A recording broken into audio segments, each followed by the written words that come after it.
So, what is the end? The end is monarchy. One man, Jesus, who will be king, who will reign a righteous rule, who will share his authority with those whom he has trained through suffering, through affliction, through discipline, to share his rule with him. What do we call those people? We call them the church. And bear in mind that the word church is a very poor translation of the Greek word ecclesia, which is essentially a governmental assembly. So if we're members of the church, we're members of a governmental assembly, which will be headed up by one righteous man, Jesus. That's God's solution, and I believe there is no other solution. I believe in a certain sense, if we're trying to arrange for some other solution, we're wasting our time and our energy. We've got lots to do within the context of God's revelation. Now, I want to point out two, I think, incontrovertible principles. You may not think them so. But what we are dealing with is the corruption of human nature caused by sin. And notice that when Paul speaks about fierce times, the reason he gives is men will be. And he lists 18 moral or ethical blemishes. The root cause of the problems in the world is not nuclear fission. It's human character. After all, the atom bomb didn't invent itself. Men invented it. Men used it. Men have invented all sorts of horrible instruments of destruction. It's men who are using them. So the root cause of the problems of humanity today is the moral and ethical corruption produced in humanity by sin. And if you'll accept the metaphor of corruption, which I believe is valid, there are two principles in the natural. All corruption is progressive. It doesn't get better, it always gets worse. And all corruption is irreversible. There is no way to turn back the working of corruption. I believe that applies to the world situation. I believe it applies to the world. The corruption in the world is progressive. It's never going to get better. It's always going to get worse. And it's irreversible. There is no way to reverse the process of corruption.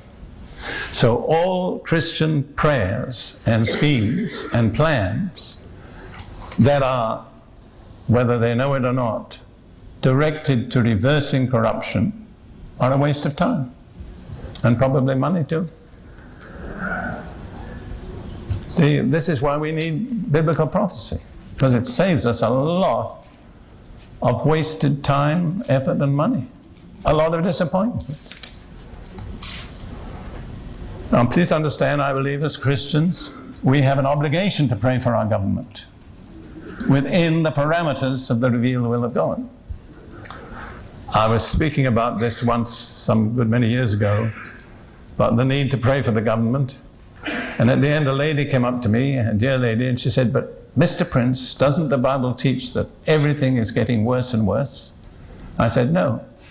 It teaches some things are getting worse and some things are getting better. And I'm one of the things that's getting better." And you can be one of the things that's getting better too. You understand? This is not negative. It's realistic. You have to live within the parameters of the revelation of God's Word. So, let's note also, and we'll return to this list, but let's note also that in the last time, this passage reveals there will be a great upsurge of the occult. For instance, in the same chapter, that's 2 Timothy chapter 3, verse 7, Paul says, "Now as Jannes and Jambres resisted Moses, so do these also resist the truth. Men of corrupt minds disapproved concerning the faith. Notice the word corrupt. But those two names, Jannes and Jambres, are the names of the two magicians in Egypt that resisted and opposed Moses and Aaron. And so when it talks about them, it's talking about the occult, the satanic supernatural. And please bear in mind that Satan is perfectly capable of working miracles. Any charismatic who believes that all miracles necessarily attest the truth is mistaken.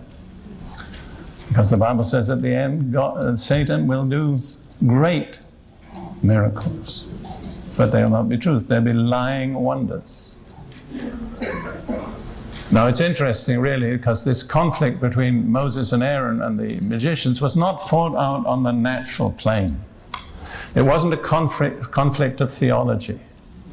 And the battle for us in these last days is not going to be a conflict of theology. It's going to be a conflict of spiritual power. That's the decisive issue. And let me remind you of what happened when Moses and Aaron appeared before Pharaoh and said, "Let God's people go." And Pharaoh said, "What sign can you show that this message is from God?" And Moses said to Aaron, "Throw down your rod, our rod." And in the presence of Pharaoh, that rod became a snake. Now you might think that would convince Pharaoh, but it didn't. He said, "Wait a minute, I'll see what my magicians can do." And he called for them, and listen, the Bible says plainly, they threw down their rods and they became snakes. All right, supernatural, but satanic. That's not the end of the story, thank God. You know what happened next? Moses' snake ate up the Egyptian snakes. And I just picture this so vivid to me. The magicians walked away with empty hands. They had no rod. And Moses' rod was thicker and stronger than it had ever been. But it was fought out on the supernatural plane. And I want to tell you for sure, that's where we're going to have to fight. It's not going to be theology. It's not going to be merely doctrine. It's going to be who has the power of God. This is predicted nearly 2,000 years ago. The prediction is right in force today. The powers of the occult are increasing. Their boldness, their arrogance, their claims to superiority are increasing continually. But their folly will be made manifest to all men, as was the folly of Jannes and Jambres.